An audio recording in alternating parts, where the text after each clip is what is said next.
there's a few concepts that I want you to take note of. The big concepts. The first thing is, whenever you're confronted with a payment certificate, you will have a couple of items that you need to look at.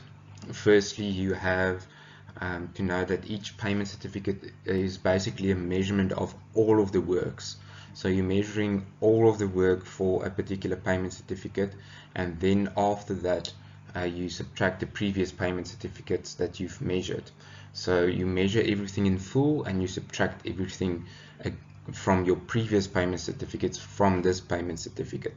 So as we go through it, you will understand what I mean by that. Then the P's and G's are usually based on the value of work done, and in your case I will usually give the P's and G's, so you don't have to worry about the P's and G's. Also, as a side note, which I haven't put down here, for you there will only be one bill that you usually look at. There will not be more than one bill, although on the summary sheet you will have to add and subtract all of the items whenever you do that. Okay, so and then each bill BOQ is measured separately and carried over to the summary sheet. Okay, so the first step is to measure the BOQ, the items, bill items. It's usually given in percentages, and then the value of the summary sheet is carried over to the valuation sheet, and then which is done by the QS. So we're not going to focus on this basically because this is a repetition of the actual payment certificate. You will most probably be in the position of the principal agent on the project, so you will sign off the payment certificates. So this is what we're going to focus on. The valuation and the payment certificate is exactly the same, so there's no difference, it's just the signature. So the valuation sheet is just a proposal by the QS, and then you've got the actual payment certificate, and this is on the JBCC contract that this is based. You as principal agent will sign. So this is what we're going to look at. So in summary, you will have three different sheets that you're going to populate. Firstly, you're going to have the BOQ. Let me just mark this in blue. You will have the BOQ, and then you will have the summary sheet, and then you will have the payment certificate. So those are the three sheets that you need to populate within with every payment certificate. Okay, so the typical layout of the question will be something in the following. You are given the following information of items that has been measured. So the first thing that you need to establish is where everything is measured. So the question will state that this is month 1, that the progress certificate is done. So you will have the following information. So you will see on the summary sheet the P's and G's is given at 5%, and then you have the second bill, which is in our case the earthworks. So we're going to look at earthworks particularly in this instance, and then it will give you the items of item 1 is measured to up to 90%, and item 2 is measured up to 2%, item 3 is 90, etc., and continuing like this. Also note that in the exam I will not ask this many items. This is just for practice purposes that I've listed them, and as I go through the video you will actually notice how everything works into each other. So I just wanted to show you how things will look whenever you do that measurement. So given if you get the percentages of work actually done per item, it's a lot of the work already done.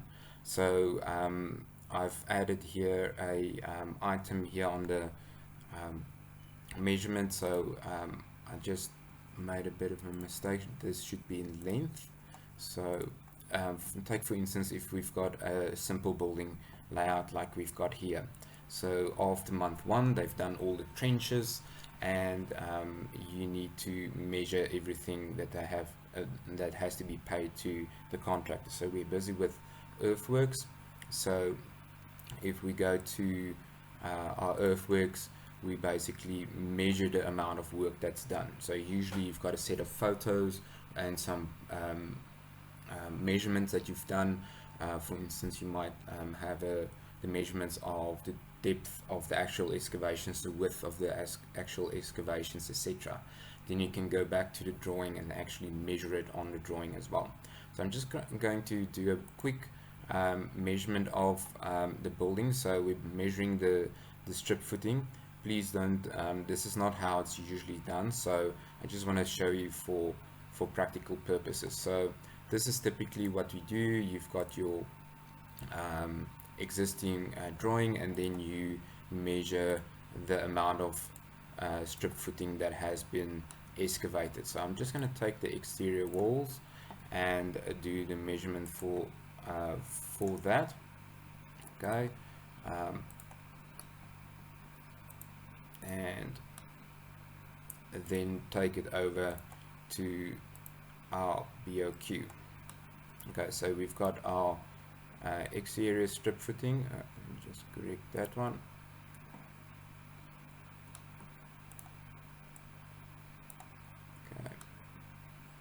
Okay, and then we'll switch over to line.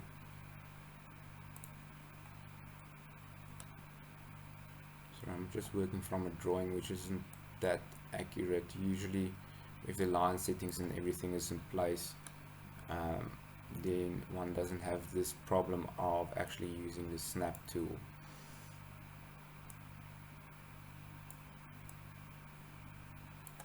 Okay,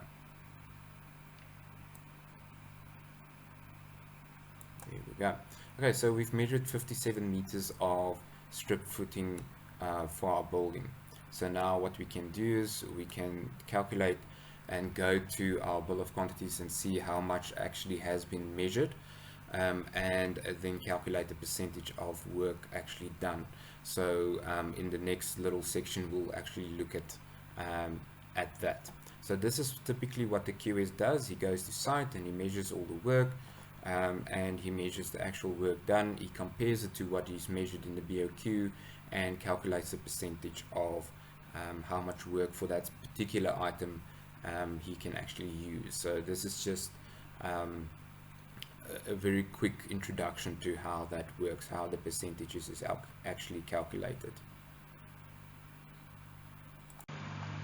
So when he gets back into the office, he calculates all his measurements. Okay, and so he's measured all of his work on site.